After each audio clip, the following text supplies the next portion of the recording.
نمرود دنیا کا واحد حکمران تھا، اس وقت دوسرا کوئی حکمران ہی نہیں تھا، اکیلے حکمران سے جا کر ٹکرائے، کوئی ساتھ فوج نہیں تھی، کوئی ساتھ ان کے طاقت بظاہر دنیا داری کی کوئی نہیں تھی، پر حضرت ابراہیم جا کے ٹکرائے اور میرے رسول پاک صلی اللہ علیہ وسلم نے سند بیان کی، فرمایا افضل الجہاد کلمت الحق عند سلطان الجابر، فرمایا سب سے افضل جہاد یہ ہے کہ تو ظالم بادشاہ کے سامنے کھڑے ہو کے حق بات بیان کر دے، یہ سب سے بڑا جہاد ہے، یہ سب سے افضل الجہاد کلمت الحق عند سلطان الجابر، سب سے بڑا جہاد۔ حضرت ابراہیم کھڑے ہو گئے، سپر پاور سے ٹکرائے۔ یہاں ہم لوگ حکمتوں کا شکار ہیں، دیکھیں گے، کریں گے، سوچیں گے، اور مولوی صاحب کو ویسے کہتے ہیں آپ پرہیز کریں سیاسی باتوں سے۔ بھئی اللہ کے ہر نبی نے جا کے وقت کے ظالم حکمران کو لتاڑا ہے، للکارا ہے، یہ تو مشن انبیاء ہے۔ حضرت سیدنا ابراہیم علیہ السلام نے جو اس کو جا کے کہا کہ تو جھوٹ بولتا ہے، تو جھوٹا ہے، تو خدائی کا دعویٰ کرتا ہے، تو بہت بڑا ظالم ہے، اور قرآن مجید نے اس ساری بات کو بیان فرمایا۔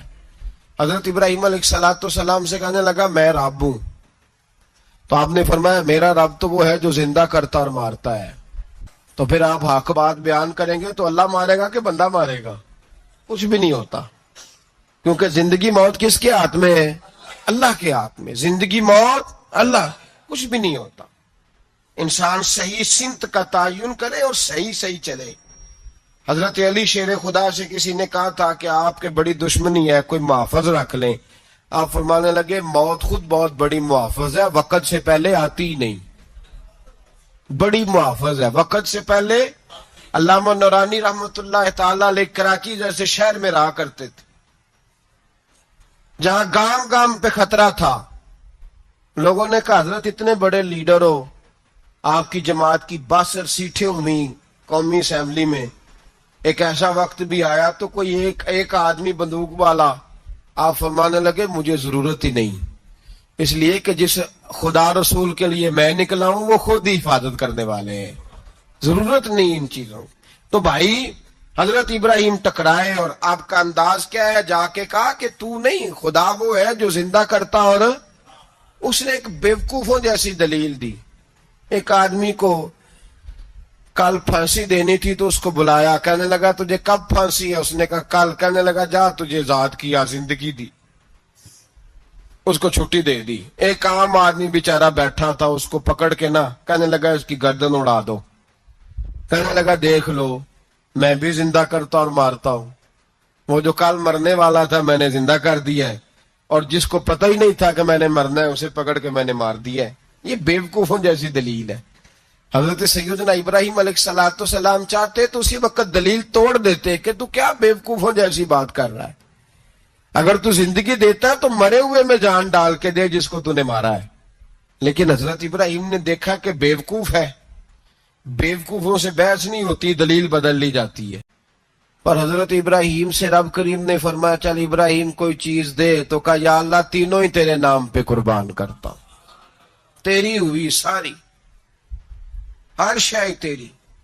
حضرت ابراہیم نے دین کے لیے، آپ شہر بابل کے قریب پیدا ہوئے تھے، وہاں سے مصر آئے، مصر سے فلسطین آئے، اور فلسطین سے آ کر کے کعبہ آباد فرمایا۔ زندگی سفروں میں گزری، سفر ایک تکلیف والی چیز ہے، پر حضرت ابراہیم نے وطن چھوڑ دیا، گھر چھوڑ دیا۔ جان بڑی عزیز ہوتی ہے اصل میں نا، جب انسان جد و جہد کرتا ہے نا دین کے لیے تو اس کے رستے میں بڑی چیزیں آتی ہیں، کبھی اولاد، کبھی گھر، کبھی باہر، کبھی حکومتیں، کبھی سیاستیں، کبھی چدراہٹیں، اس کے رستے میں بڑا کچھ آتا ہے اور اسے ہر چیز کو فیس کرنا پڑتا ہے۔ گھر کے اندر بھی جنگ ہوتی ہے اور گھر کے باہر بھی لڑائی ہوتی ہے، یہ آسان ہے ہی نہیں۔ ہم تو خیر ہتھیار چھوڑ کے پھینکنے والے لوگ ہیں، ہم بھولے بھالے لوگ ہیں، ہم کہتے ہیں میں نے تو کہا تھا مہندی نہ کرو پر بیٹے نہیں مانے، بھولے جو ہوئے۔ اسی طرح حالانکہ اگر وہ بیٹا کہے نا کہ ابا جی لاؤ زندگی میں سارا کچھ میرے نام کرو، تو پھر ہم بولے نہیں ہوتے، اور اس وقت ہم تیز ہوتے ہیں، کہتے ہیں یہ کیسے ہو سکتا ہے، ہاتھ کاٹ کے دے دوں۔ اس وقت نہیں، دین کے معاملے میں بولے ہوتے ہیں۔ بیٹا بد مذہب کے پاس جا رہا ہے تو اس وقت ہم بولے بھال لیں، کوئی عرض نہیں، لیکن اگر وہ اپنی پسند کی شادی کرے ہمیں کراس کر کے، پھر ساتھ ہی ہم تیز ہو جاتے ہیں۔ نبی پاک علیہ السلام کی امت میں جو مقام حضرت ابراہیم کا ہے وہ بس انہی کا ہے۔ ان کی زندگی ایک بڑی خوبصورت، بڑی منفرد اور مسلمانوں کے لیے بڑی اسوہ نور دینے والی زندگی ہے۔ نبی پاک صلی اللہ علیہ وسلم نے فرمایا میں اپنے باپ حضرت ابراہیم کی دعا بن کے دنیا میں آیا ہوں۔ اور پھر محبوب پاک سید عالم صلی اللہ تعالی علیہ وسلم نے اپنی امت میں بھی جناب ابراہیم کے طریقے کو جاری رکھا۔ صحابہ نے قربانی کے بارے میں حضور سے پوچھا، ما ہذہ الاضحیہ، یا رسول اللہ صلی اللہ علیہ وسلم یہ قربانی کیا ہے؟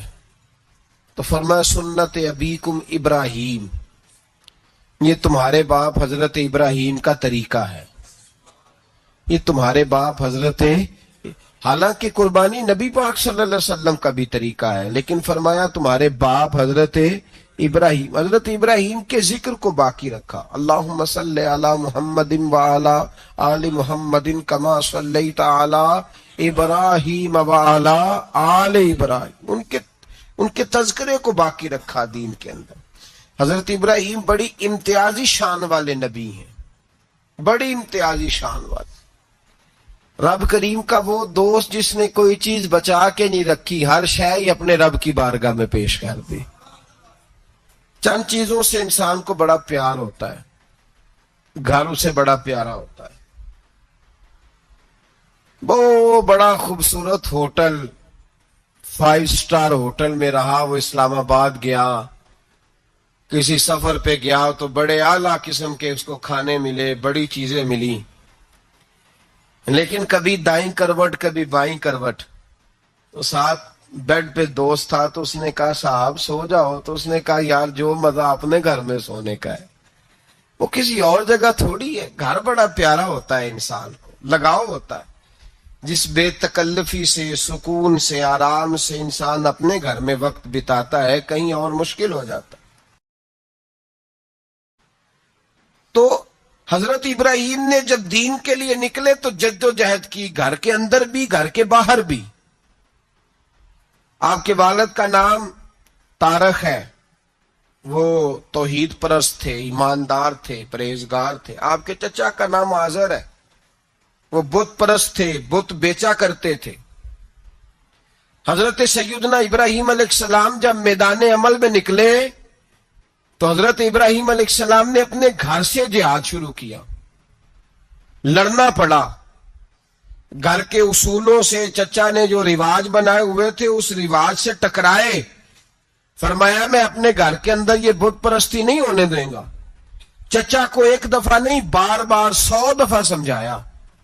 آپ کا چچا بت بنا کے بیچا کرتا تھا۔ حضرت ابراہیم علیہ السلام تھوڑے بڑے ہوئے تو کہنے لگا کہ چلو میرے ساتھ، تم بھی بت بیچنے ہیں، ہمارا کاروبار ہے۔ حضرت ابراہیم ساتھ نکلے تو بت پکڑا ہے، گندے پانی کے اندر اس بت کو ڈبوتے ہیں، کہتے ہیں کسی نے خریدنا تو خرید لو، نہ یہ نفع دے سکتا ہے نہ نقصان دے سکتا ہے، جو اپنا آپ نہیں بچا سکتا تمہیں کیا بچائے گا، خریدنا ہے تو خرید لو۔ چچا کہنے لگا تو کاروبار چمکا رہا ہے کہ تباہ کر رہا ہے۔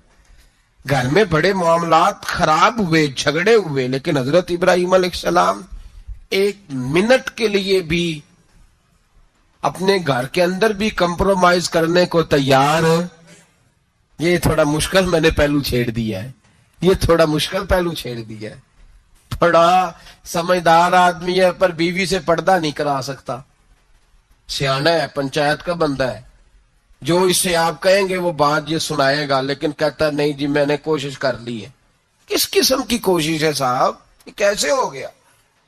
حضرت ابراہیم علیہ الصلوۃ والسلام نے گھر کے اندر سے فرمایا نہیں کرنے دوں گا، گھر کے اندر بھی ٹکرائے، فرمایا تم جو بھی ہو پاش پاش کیا چچا کے اصولوں کو، اور باہر جب نکلے تو صرف علاقے کے چیئرمین سے نہیں ٹکرائے، ایم پی ایم این اے وزیر مشیر